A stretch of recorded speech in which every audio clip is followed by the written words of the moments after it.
guest now is Ian Kohler, and just before Thanksgiving of 2020, he was diagnosed with testicular cancer, and of course, fantastically has survived his bout with testicular cancer. He joins us now on the MegaCast. Ian, thank you for being with us today. Tyler, thank you so much for having me. Appreciate having you on. So as I mentioned, your diagnosis was right around Thanksgiving. It was on Thanksgiving Eve in 2020. But can you take us through a little bit of your experiences before your diagnosis and what ultimately led you to go get the necessary checks that you needed in order for your doctors to properly diagnose you with this form of cancer? So beforehand, I was living a happy, normal life, enjoying my life to its fullest with my fiance, well, now fiance, but girlfriend back in the time. And, we had enjoyed, like I said, our lives together. And then Thanksgiving Eve, actually before Thanksgiving Eve, my fiance had told me to go get my private area checked out because there was something that was, hurting me inside. Not so much so where it was like excruciating pain where I have to go to the hospital right now. But I felt a lump, I guess. I didn't think much of it because I was the type of youngster who a lot of people are like the same way where they think, oh, they're invincible and nothing's going to affect them. I was the same exact kid. And I didn't think much of this. Ultimately ended up being a tumor in my private area. But I had gone to Be Well Medical Center. That was my first formal visit with the doctor. It's actually an acquaintance of my fiance who had first diagnosed me with a scrotal mass. So that there was a scrotal mass, there was nothing really that much to worry about. But he suggested that I go get an MRI at a local, MRI diagnostic center. I had gone home and told my parents that this is what the initial diagnosis was that there was a scrotal mass. My dad at the time was like, oh my God, why didn't you tell us about this earlier? How long have you had this for? Where did that come from? Nobody else has this. I mean, there were so many questions being asked and so little words to say or explain to them. So my dad had scheduled an appointment for me to go to to Beaumont, that for a second opinion. It was at the West Bloomfield location, Beaumont Hospital, where the doctor had actually taken a look and 2 seconds later had told me, oh yeah, this is definitely a scrotal mass. And oh yeah, by the way, this is cancer. And my dad was like, oh, you've got to be kidding me. You've got to be kidding me. This is cancer for a 29-year-old, kid to have cancer. This is crazy. And he said, are you sure about this? And doctor said, unfortunately, yeah, I hate to break it to you, but this is reality. And he's got, a tumor growing in his, left testicle. He said, so what I'm going to go ahead and do for you is I'm going to go ahead and schedule an ultrasound to take place right here, right now, just to confirm that it's definitely cancerous. So shortly after the doctor had told me that there was a potentially cancerous tumor growing in my left testes, that ultrasound had confirmed that and ultimately found there was a large lump. I don't remember the size. I believe it was 6 millimeters, which in the medical world is quite large. I know if we look at just based using a ruler, it's not that large, but in medical world, 6 millimeters is quite large. My mom didn't want to think I had cancer. So she suggested I go for a third opinion, which is what led me to Henry Ford Hospital in Detroit. The doctor there had also said it was cancer too, after, doing his physical examination, and said, well, when would you like to come in for surgery? And I said, for surgery? I've never had surgery before. In my 29 years of life, I've never, fortunately, had the experience of going through a surgical procedure. And he said, well, you definitely have cancer, and we want to get this taken care of because, testicular cancer it can be aggressive and it can affect other body parts. So let's take care of this before it becomes a serious issue. So he said, I have December 4th open. Would you like to come in December 4th of 2020? Which again is, if we look at the timeline of my diagnosis on Thanksgiving Eve to December 4th, it's pretty quick. And this is all during COVID, keep in mind. So this is a real challenge, agreeing to get surgery done in the absence of family members or anybody there to be with me. Special accommodations, fortunately, were made to have somebody there with me for obviously anxiety purposes and fear of the unknown, since this is my first time getting a pretty substantial surgical procedure done. And so December 4th, it was removed. Recovery went well. I had celebrated my, what would have been or should have been my elimination of cancer. And then here comes another wave of cancer, which I'm sure you might want to talk about as well, or you might ask me about, since this came in waves. These cancerous tumors came in waves. So, yeah, but that. Yeah, I'd like to talk about that, but let's start first with just going through just the psychology of going through a battle with cancer during the pandemic, having that diagnosis come in during the beginning of the holiday season and throughout the whole process because of where we were at in the pandemic at that time in the fall of 2020, having to navigate the situation, trying as best as you could to be able to have somebody by your side, where in so many cases with emergency medicine or rapid need for response in medicine, such as your situation, that wasn't possible. How did that affect you going through that process, knowing the constraints that were in place because of another huge stressor out in society that, of course, was also going to be taking a toll on you in the way of the COVID-19 pandemic? Sure. Thanks for that question. So it was really tough. And it's really unfortunate being diagnosed Thanksgiving Eve, because for my fiance, her favorite holiday is Thanksgiving. And it's a favorite holiday for a lot of people as well. And it used to be one of my favorite holidays as well. But for obvious reasons, I don't look forward to that holiday. Just because it reminds me of being diagnosed with something that nobody should ever want to hear come out of a doctor's mouth. In my case, not once, but twice. It was challenging. I mean, if I look back on the journey, this 1-year journey in battle with testicular and kidney cancer, which again we'll get to later, going to the doctors, and it was always with my mom and dad. The receptionist telling us, "Oh, you can only have one person. Pick which one you want." And I said, "That's not going to work, because I need both my parents here. They're both entitled to know exactly what's going on. It's a more stressful situation to have information be told to my mom and then relay it to my dad, and vice versa. I need to have them here."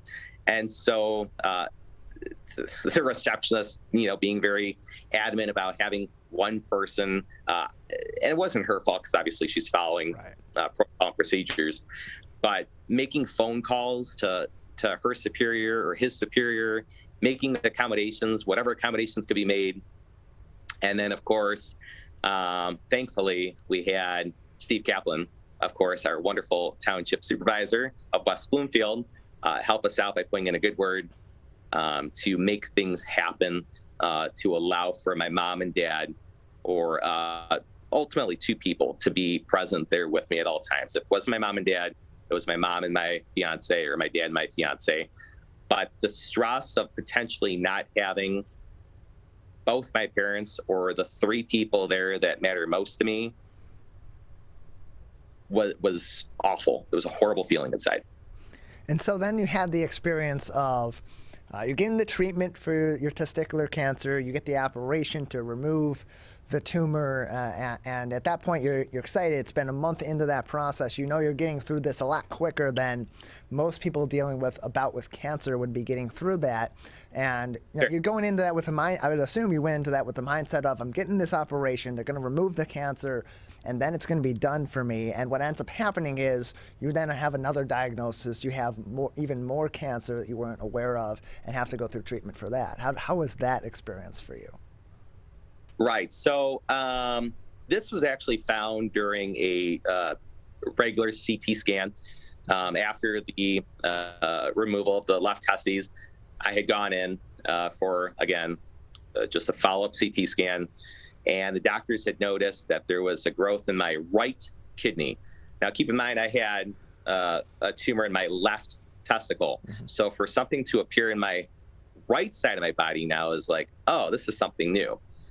Now, originally, the doctors thought that it was directly related to testicular cancer, that these were cells that had swam its way up to my right kidney.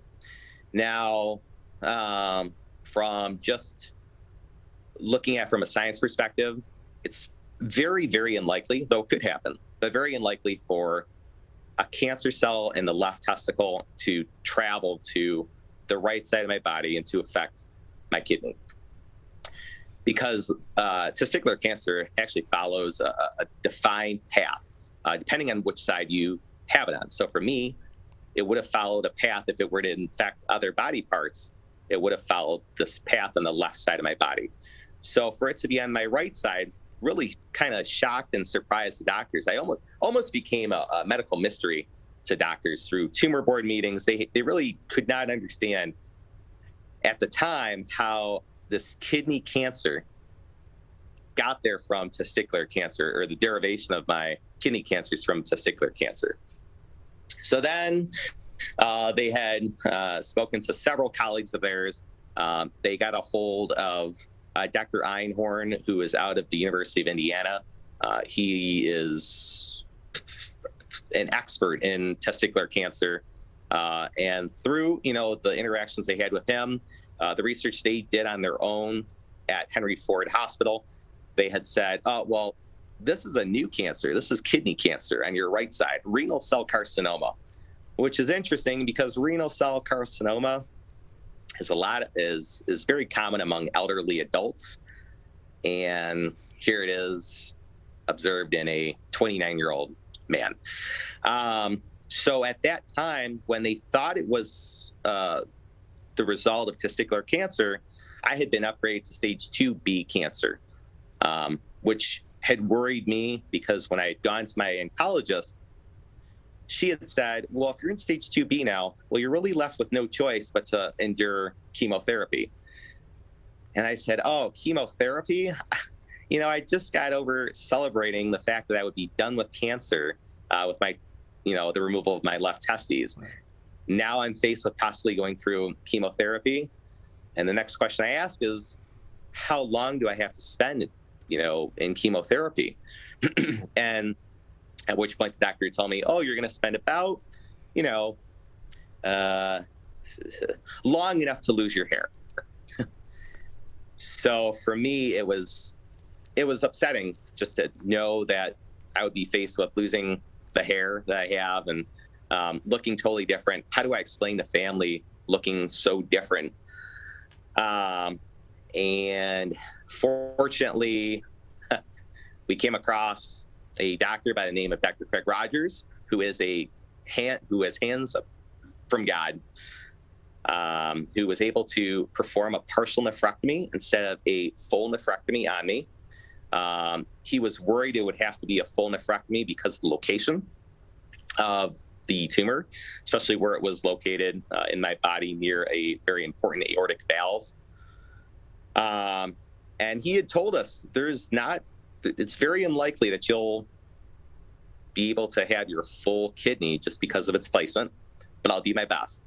And he said, I wouldn't really know until we get in there to truly see what the odds are of saving your kidney. 4.5 hours later, through robotic surgery, and he's actually the pioneer of kidney robotic surgery. So I knew right then and there with him telling me he's a pioneer that I was in good hands. He saved 95% of my kidney, took out only 5% of my right kidney, took out the entire tumor, said that because I have 95% of my kidney left, I would experience no urinary problems or complications at all. So that was removed and that was taken care of. And then clear renal cell carcinoma was a thing of the past.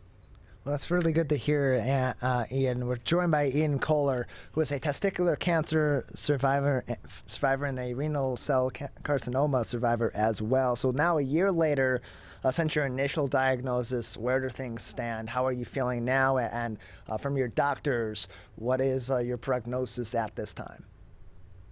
So right now, I had actually gone through proton radiation therapy.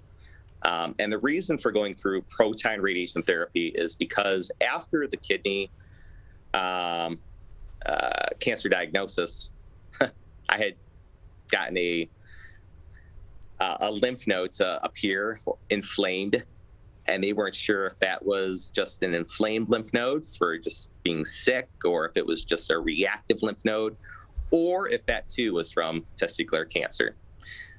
That was a part of testicular cancer because it was on my left side of my body. I had gone through proton radiation therapy. That was in lieu of traditional therapy. That's actually something that a lot of doctors do not talk about, is regular radiation therapy. Proton radiation is something that is fantastic, though it's out of pocket. It's not as intrusive as regular radiation. I had no side effects whatsoever. I know with a lot of patients who do go through radiation, regular radiation, can have fatigue, nausea,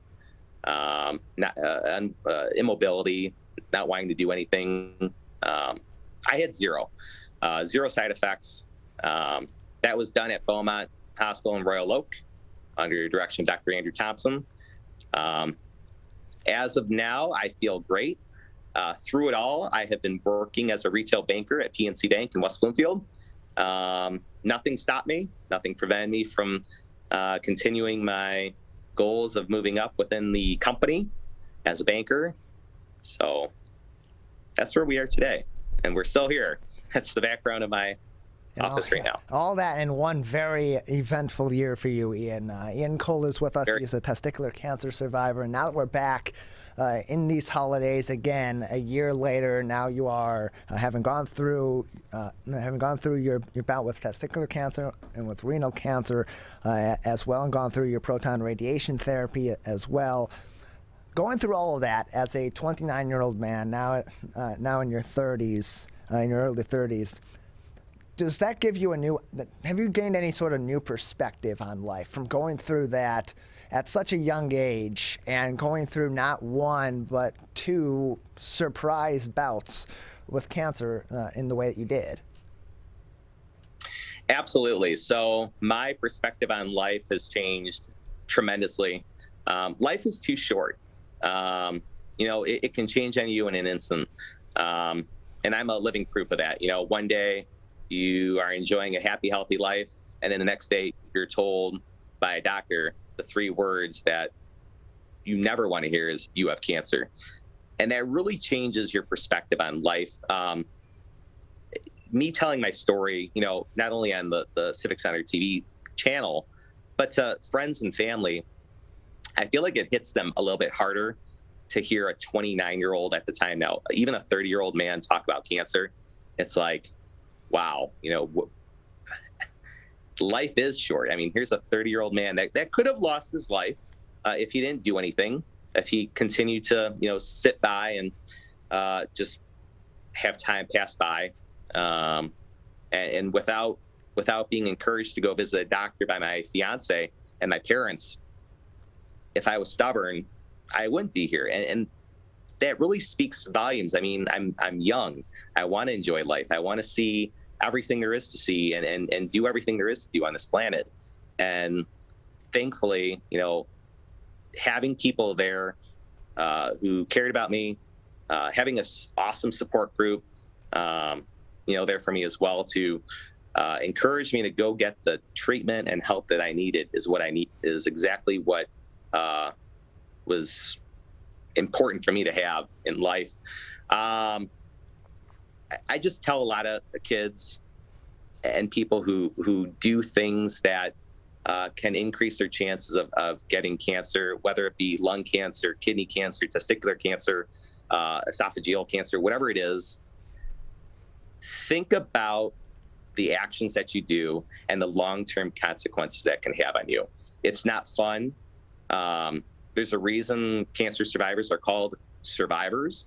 Yes, we don't go battle a human being, but we do battle an invisible enemy that is about as strong as a human being armed with as many firearms as you can think of, because they put you to your limit and test your true strength of your mental strength and physical strength. And through both testicular and kidney cancer, that was put to the ultimate test in both mental and physical strength.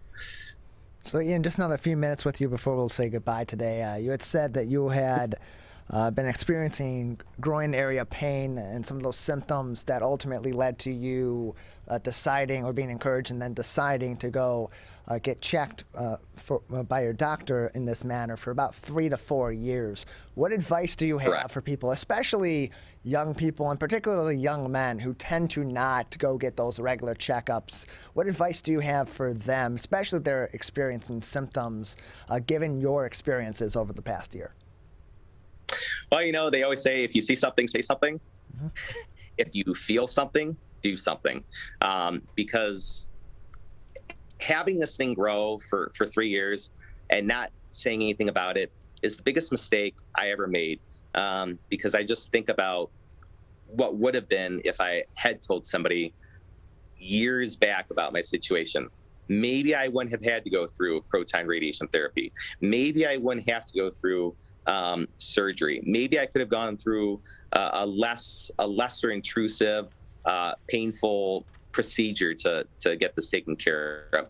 Maybe I wouldn't have to worry about chemotherapy or listen to doctors tell me what could be the end result if I didn't take care of this kind of right here, right now.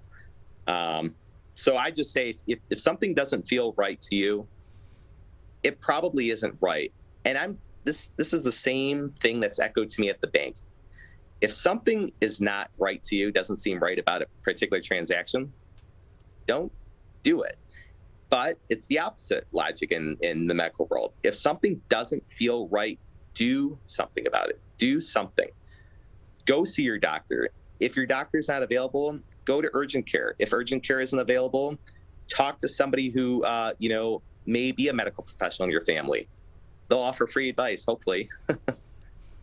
Well, Ian, we appreciate your time, and we appreciate your advice as well, telling your story that I'm sure can have a great impact on so many people, especially those younger people that often aren't getting these checkups, or maybe are more reluctant to go get those checkups if they're feeling some of these symptoms, or they just feel a little bit off. So thank you very much for telling us your story, for being so open and honest about it, and for your time.